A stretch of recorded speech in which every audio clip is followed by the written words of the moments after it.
तो फ्रेंड्स, ये जो मसाला बन रहा है देख रहे हैं सीमेंट और बालू का, जिसमें बालू कम है और सीमेंट ज़्यादा है।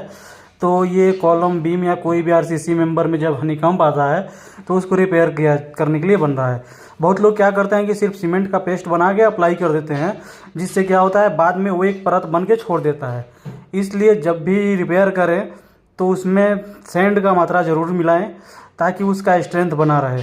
जैसे देखिए ये खुलने का टाइम में टूट गया है, तो हनीकंप उतना ही अलाउ कर रहे हैं जितना कि चल सके। ये बहुत ज़्यादा हनीकंप है, इसमें सरिये नहीं दिखनी चाहिए, ताकि सरिये अगर एक्सपोज हो गए तो वो सारे जंग खा जाएंगे।